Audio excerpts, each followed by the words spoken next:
Hello kind people of YouTube and welcome back to another video. I already did a stream earlier where I went through a bunch of comments and asked a bunch of your guys' questions.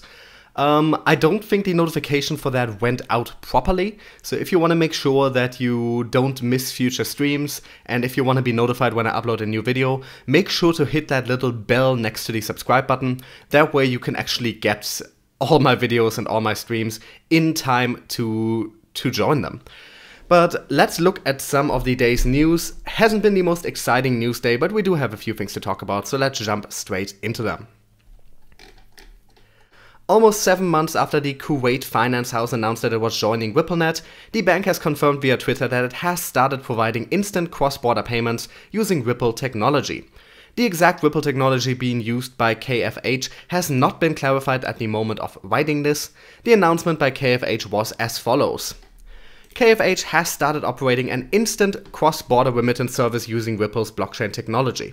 The zero-fees instant international transfer service is available now in Saudi Riyal SAR, where customers can make remittance transactions to beneficiaries at Al Rajhi Bank. I probably mispronounced that, very sorry. The Kuwait finance house became the first bank in the country to join RippleNet as announced in a May 2018 press release by the bank. The bank saw RippleNet as the future of international money transfers, particularly in unique situations where time was a factor when sending the funds. So here we have the second Kuwait-based bank that is now actively using Ripple's technologies. Once again, we have no specific news whether they are using Xcurrent, Xrapid, Xvia or a mix of them. This seems to very much be deliberate strategy from Ripple's behalf because too many banks are not outright stating this. A lot of Ripple's partners are not outright stating which of their technologies they are using anymore, and that has increased in volume recently. Now, you might have noticed that Ripple is very much pushing RippleNet as a brand rather than Xrapid, Xcurrent and Xvia individually. So this is all part of their strategy to pretty much unite all of their technologies under one banner. And part of that is probably not to openly state, we are using that part, we are using that part, we are using that part. Gotta keep in mind, there is interoperability between those, so a company doesn't necessarily only use one of them. Using RippleNet means you have access to all of their technologies, and you might be able to use them for different payment channels or even for individual payments if necessary. But either way, whatever part of RippleNet they are using, this is a further step in the right direction for Ripple and by extension for the XRP token. This further increases the reach of their network and how many transactions are going through their technologies. And the more of the market that Ripple can get, the better for everyone involved. Now Ethereum Classic. What a mess.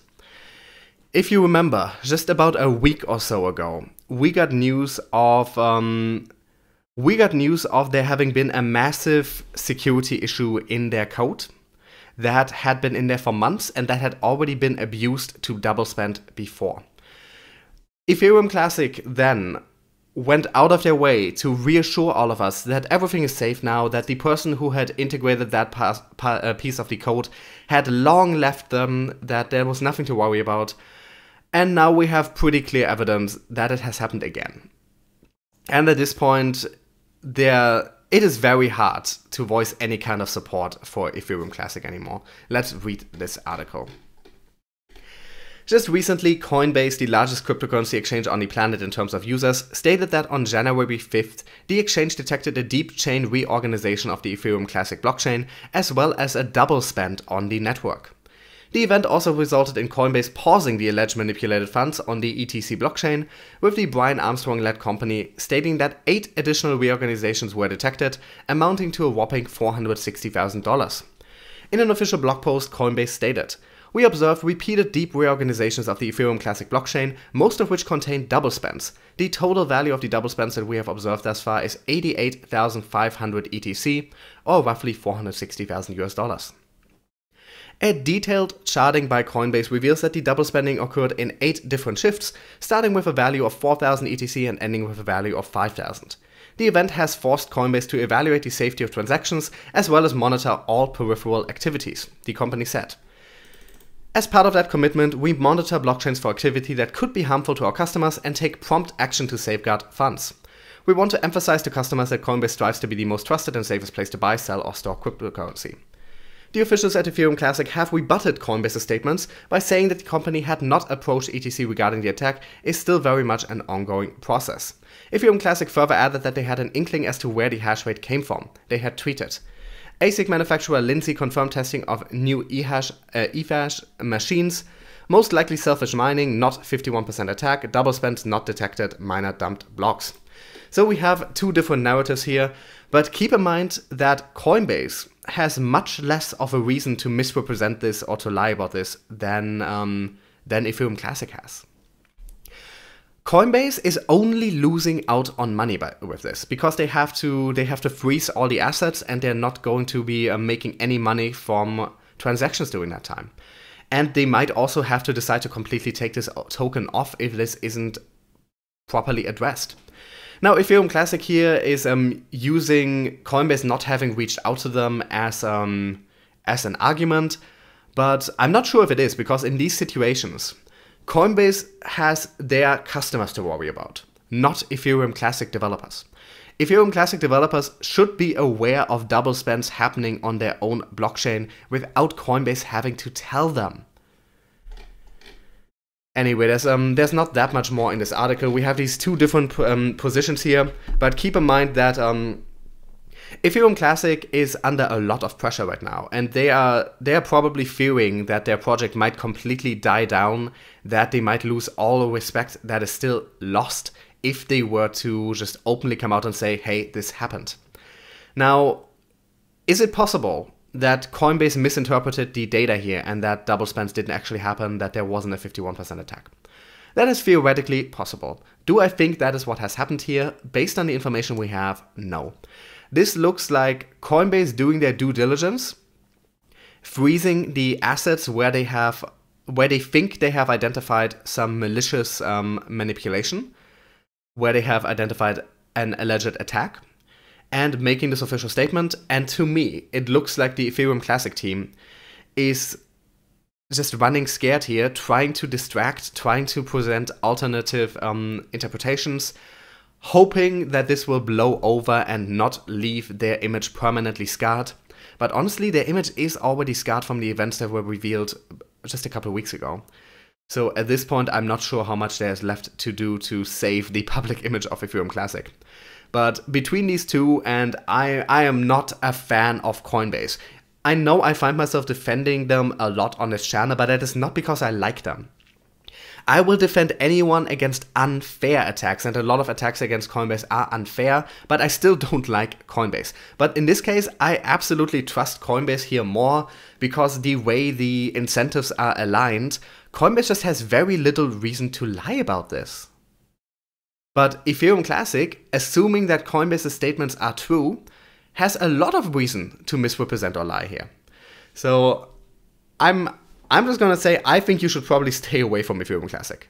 I never thought it was a good project in the first place, but with these mounting issues and the way their social media team has been dealing with, I don't know if they even have a social media team, it's probably just the developers, but the way they have been dealing with accusations and stuff like that has not been reassuring at all either. So yeah, just warning you guys that Ethereum Classic does not seem to be running the way it is supposed to run. Let's talk about the real Ethereum for a moment that hasn't had issues like this. The Ethereum Foundation has just granted $5 million to Parity Technologies. The Ethereum Foundation has just awarded a $5 million grant to Parity Technologies to support the firm's work building the blockchain network's next iteration, Ethereum 2.0. The organization announced Monday that the funding is a scalability, usability, and security grant, in particular aimed to boost work on Casper, a proof-of-stake protocol upgrade, and the scaling solution dubbed sharding, as well as light clients, developer tools, audits, and infrastructure improvements. Now, $5 million, that sounds like a lot of money, but keep in mind how many different processes this is going to. So, considering just how expensive engineers, coders, etc. are, and that there are probably also legal things they have to deal with, they probably have so many things to pay for.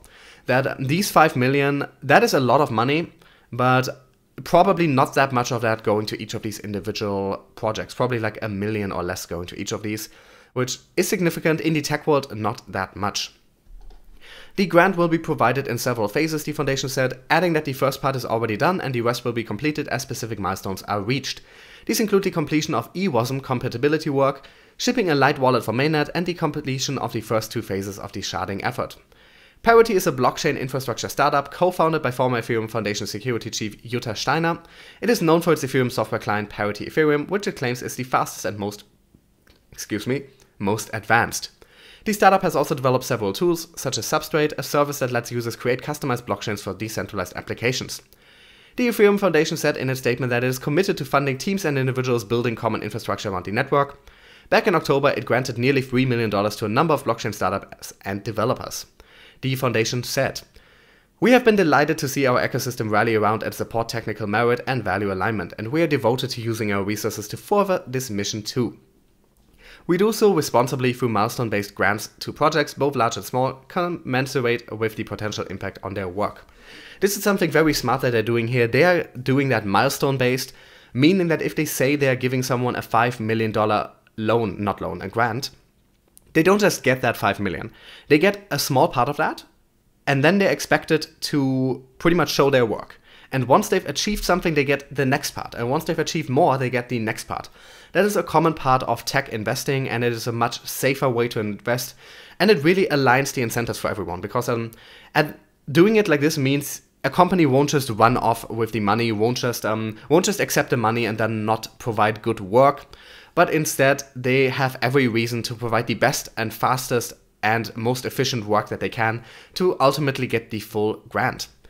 So 5 million, pretty big amount, but keep in mind here going to many different things here. But ultimately, it is good to see heavy investment in bringing Ethereum into the future, into Ethereum 2.0. Proof of stake personally is what I'm most excited about for Ethereum in the future, because I think proof of work is an outdated concept that has very, very little arguments speaking for it and very many against it. So seeing Ethereum move over to proof of stake has been very exciting to me, and I hope to see this happen as soon as possible and to happen smoothly. Last but not least, we have some new trading pairs on CoinField. CoinField, a popular Canadian cryptocurrency exchange, has added another feather in its cap with the latest announcement stating that 18 new fiat trading pairs will be added on the platform on January 11th.